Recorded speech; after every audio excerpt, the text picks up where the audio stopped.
Gandhian ideology is a collective of ideas that focus upon universal upliftment and harmony. The ongoing breakdown of social, economic, and political pillars of a country during pandemic has pushed us to relook and revisit the lessons from him. Vishwa Yuva Kendra, in collaboration with National Youth Project and Maharaja Ranjit Singh College, Indore, organized this webinar to reach out to a large population and help them imbibe and inculcate Gandhian values. सबसे पहले सभी प्रबुद्ध जनों को तीनों संस्थाओं की तरफ से स्वागत और अभिवादन। सबसे पहले मैं इस कड़ी में आमंत्रित करूंगा एक ऐसे व्यक्तित्व को जो शुरुआती दौर तो बिल्कुल एक तकनीकी शिक्षा पाकर और व्यक्ति सामाजिक कार्यों में आता है। बीआईटी टेक्निकल एकेडमिक लेकर और फिर वो सोशल एक्टिविस्ट बन जाता है और गांधीवादी संस्थाओं में अपना काम करता है। गांधी शांति प्रतिष्ठान जैसे संस्थाओं में सेक्रेटरी के पोस्ट पे रहते हुए बहुत समय तक अपना वहां पे सेवा देता है और अभी उसी तरह की संस्थाओं में, जिसमें अवार्ड एक संस्था है, उसमें आप जनरल सेक्रेटरी के पद पे हैं। ऐसे व्यक्ति का मैं नाम लूं, वो हैं हमारे सुरेंद्र कुमार जी, जो गांधी जी के विचारों के साथ जीते हैं और जीने का पूरा प्रयास करते हैं।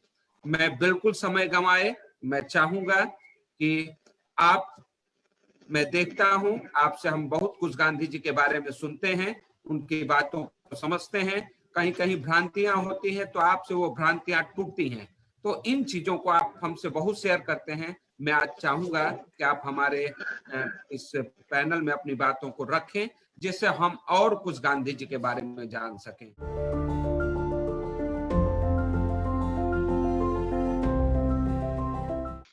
आज महात्मा गांधी का शहादत दिवस है। 30 जनवरी 1948 को महात्मा गांधी शहीद हुए थे।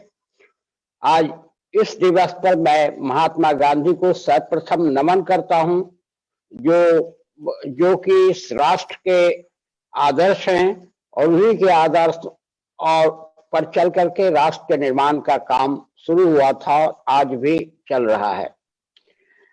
मित्रों, आप सभी जानते हैं कि भारत अंग्रेजों का गुलाम था और गुलामी में एक भय का वातावरण होता है, उस भय से सभी ग्रस्त होते हैं। तो महात्मा गांधी ने सर्वप्रथम उस भय के वातावरण को तोड़ने का प्रयास किया। आप सभी जानते हैं कि अभी दिल्ली के बॉर्डर पर किसानों का आंदोलन चल रहा है, वैसा ही किसान आंदोलन चंपारण में भी था। चंपारण में किसानों के ऊपर नीलहों के द्वारा तरह तरह के अत्याचार किए जाते थे। वे सभी त्रस्त थे और उनसे त्राण चाहते थे।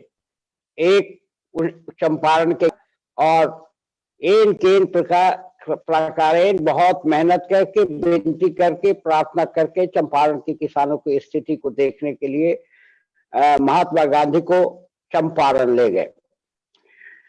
चंपारण पहुंचने के पहले मुजफ्फरपुर जिस शहर का मैं हूं, वो एक कमिश्नरी टाउन था और तिरुत कमिश्नरी जिसका अंग चंपारण था, उसके कमिश्नर साहब मुजफ्फरपुर में ही रहते थे। तो गांधी जी ने उचित समझा कि पहले मैं मुजफ्फरपुर आकर के वहां कमिश्नर से मिल करके और जो प्लांटर्स एसोसिएशन है, नील की खेती करने वालों का जो एसोसिएशन है, उसके अध्यक्ष से बात करके समस्या को समझूं। मुजफ्फरपुर आने के क्रम में आप सभी जानते हैं कि आचार्य जेबी कृपलानी, जो गांधी के विचारों के एक बड़े व्याख्याता और उनके सहयोगी थे, वहाँ यहाँ इस कॉलेज में एक प्रोफेसर थे, उन्हीं के यहाँ वो रुके। और जब चंपारण पहुंचे तो वहाँ के एसडीओ ने उनको आदेश दिया कि गांधी जी आपको चंपारण छोड़ देना है।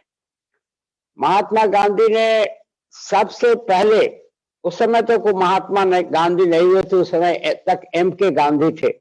एमके गांधी ने उसके जो नोटिस थे उसके पृष्ठ पर लिखा कि मैं किसानों की स्थिति को जानने के लिए चंपारण आया हूं। मैं जब तक जान नहीं लूंगा तब तक चंपारण से मैं बाहर नहीं जाने वाला हूं। दूसरे दिन फिर मुकदमा हुआ, मुकदमा कोर्ट में पेशी हुई। जैसा कि सभी लोग जानते हैं कि लोग ये समझ रहे थे कि गांधी एक बड़े वकील हैं, दक्षिण अफ्रीका में प्रैक्टिस करके आ रहे हैं, तो अपने बचाव में कुछ बातों को रखेंगे। इसके लिए सरकार ने भी बड़े वकीलों का प्रबंध किया था उनका जवाब देने के लिए।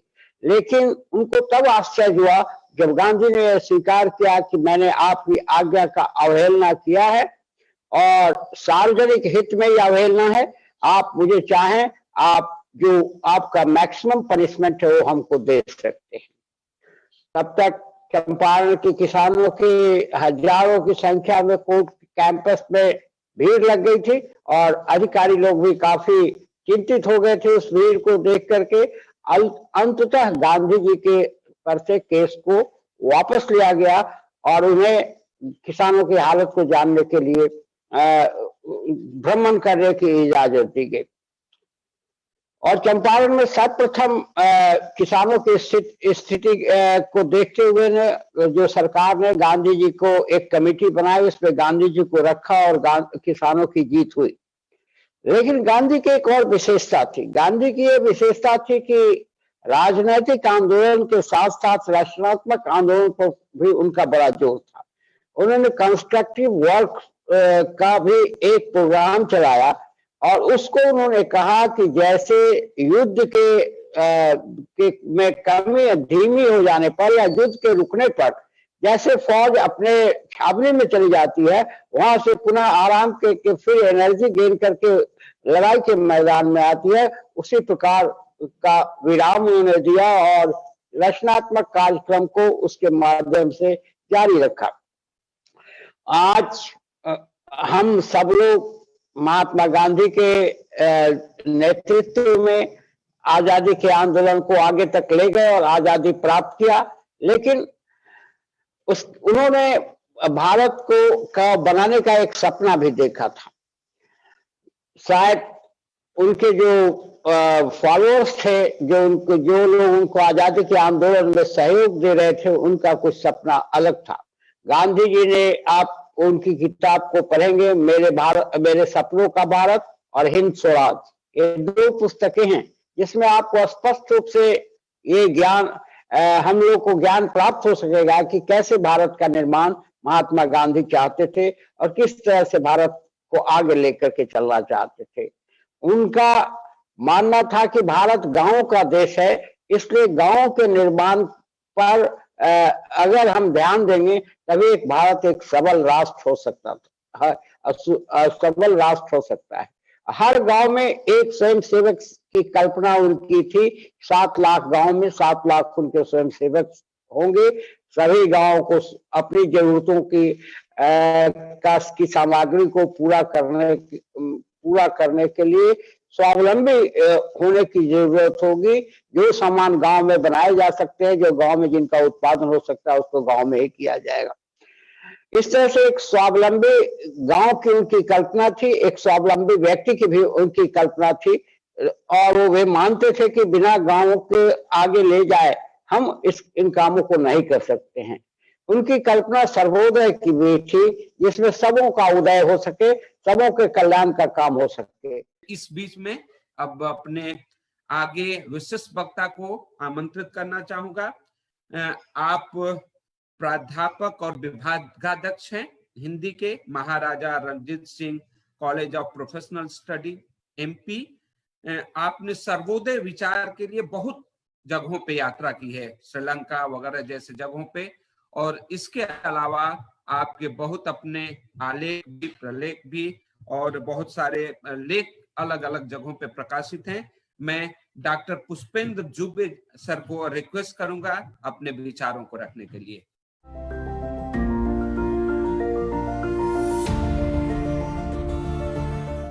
ये बहुत महत्वपूर्ण अवसर है जब हम इन दिनों गांधी जी को एक फिर से तलाश रहे हैं, देख रहे हैं। अभी 150वीं वर्षगांठ पूरी की हम लोगों ने, बहुत सारे आयोजन हुए उस दौरान। यदि 30 जनवरी को गांधी जी के साथ गांधी विचार चला जाता तो हम यहाँ उपस्थित नहीं होते, बल्कि गांधी विचार तो निरंतर विकसनशील है। ये यानी मेरी ज्यादातर बात जो होगी वो विनोबा जी के परिप्रेक्ष्य में होगी, क्योंकि कई बार हम व्यक्ति को उसके समय के खांचे में देखते हैं और उस समय के खांचे से आउट ऑफ द बॉक्स जाकर के जब विचार करते हैं तो लगता है कि वो उनकी प्रासंगिकता नहीं रह गई है। तो बहुत सारे विचार मन में उठते हैं कि जब राम जी आए थे तो धनुष लिया उन्होंने हाथ में, और जब कृष्ण आए तो केवल बंसी से काम चलाया, और जब गौतम बुद्ध आए तो उनके पास में बंसी भी नहीं थी, धनुष भी नहीं था, उनके पास में मौन था। वो कई मामलों में मौन हो गए और मौन से उन्होंने अपने विचार का प्रचार किया। ये व्यक्तिगत साधना थी उनकी, और व्यक्तिगत साधना को सामूहिक साधना में बदलने का काम महात्मा गांधी ने किया। यानी विनोबा ने उसको कहा है, संत की वृत्ति और वीर की वृत्ति का सामंजस्य बिठाया महात्मा गांधी ने, और एक दुनिया को विचार दिया सत्याग्रह का। बड़ी महत्वपूर्ण तारीख है, 11 सितंबर 1906 को दक्षिण अफ्रीका में सत्याग्रह विचार आया। ऐसा क्यों हुआ? क्योंकि यह दुनिया की जरूरत थी। भारत को अपनी गुलामी से आजाद होने के लिए किसी नए तरीके की दरकार थी। गांधी नहीं भी आए होते तो भी यह शब्द आया ही होता, ऐसा विनोबा का स्पष्ट मानना है। आज हम लोग सत्याग्रह की बात करते हैं तो क्या हम वास्तव में सत्यग्राही भी होते हैं क्या? कि सामने वाले के सत्य को हमें स्वीकार करने की कितनी वो होती है कि हाँ, सामने वाला भी ठीक हो सकता है। जैसे कि महावीर स्वामी का स्यादवाद है, जिन्होंने मध्यम रास्ता अपनाया कि यह भी ठीक है वह भी ठीक है। यानी आप जिस दृष्टि से देख रहे हैं या जिस ओर से देख रहे हैं, आपकी दृष्टि में वो ठीक है, मैं जिस तरफ से या जिस दृष्टि से देख रहा हूँ वो ठीक है। इसलिए अपने यहाँ पर सत्य को जो है वह सप्तभंगी कहा गया है कि वो उसके 7 रूप हो सकते हैं अलग अलग दृष्टि से देखने पर। तो विनोबा ने थोड़ा अलग डेफिनेशन दी है। हम लोग जानते हैं, अभी बात कही गई कि गांधी पर बात आके रुक गई है। हम ये देखें कि 48 के बाद में एक तरह से कहें कि गांधी के जाने के बाद पूरे देश में एक वातावरण कुछ अलग बना, लेकिन 1951 में हम देखते हैं तो भूमि आंदोलन को लेकर के विनोबा चले। वो गांधी विचार का विकास है वहां पर कि उन्होंने पूरे देश भर में घूम करके दान में जमीन मांगना, उन्होंने कहा कि मैं सत्याग्रह ही कर रहा हूँ। यानी भूदान आंदोलन वास्तव में सत्याग्रह का एक विकसित रूप हमने देखा, और उन्होंने वो करके दिखाया कि मांगने से यहाँ पर जमीन दान में मिलती है। उन्होंने एक बड़ी अच्छी बात कही है कि सत्याग्रह का मतलब है सही चिंतन करने के लिए अहिंसक सहयोग। सही चिंतन करें, उसमें अहिंसक सहयोग करना। यानी उसमें फिर बात आती है कि समझाने के अलावा हमारे पास में और कोई रास्ता नहीं है। अब जहां तक वर्तमान परिप्रेक्ष्य में हम लोग बात करें, उसमें बड़ा विस्तार से बताया कि लोकतंत्र में हम गांधी जी के जमाने का सत्याग्रह शायद निगेटिव हुआ करता था। उसमें हमारे सामने एक अंग्रेज हुआ करते थे और उनसे हमको आजादी हासिल करनी थी, तो हमारी भूमिका बहुत अलग थी।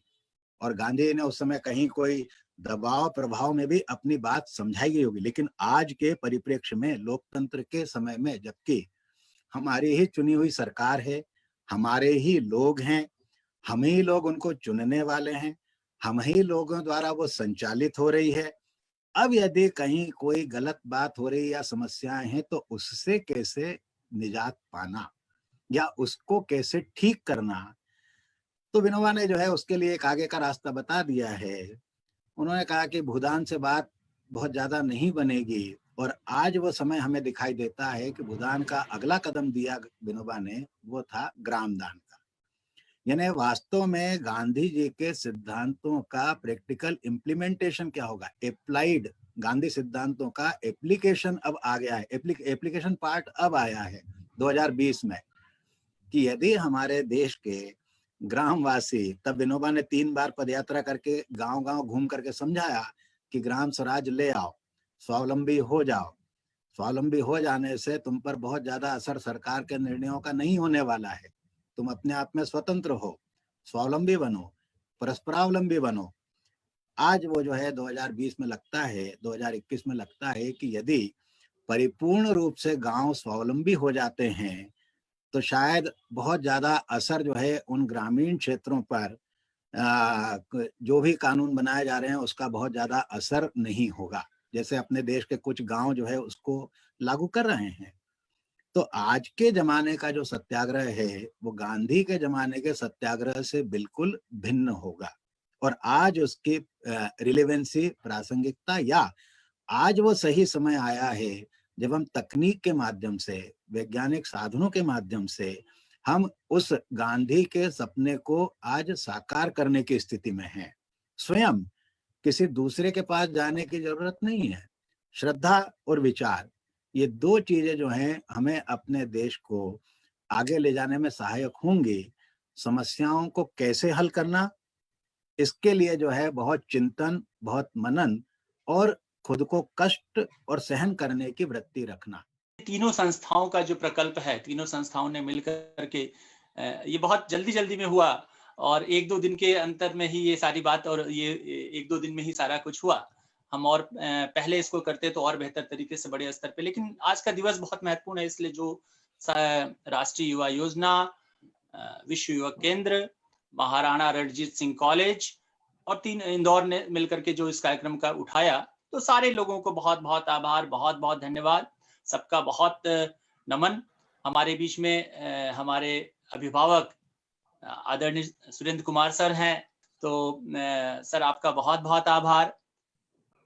और हमारे डॉक्टर पुष्पेंद्र दुबे सर बड़े भाई भी हैं, मित्र भी हैं और अभिभावक भी हैं, तो कई तरह वैचारिक स्तर पे कई चीजों पे बहुत सारा हमारा नोक-झोंक और चुहलबाजी के साथ भी बहुत कुछ सिखाते रहते हैं वो, और आपने सर बहुत समय दिया।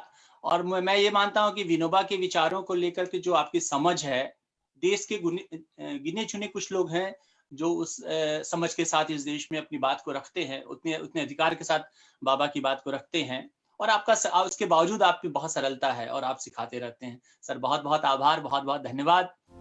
Thanks for watching. For more updates, please subscribe to our official YouTube channel and follow us here.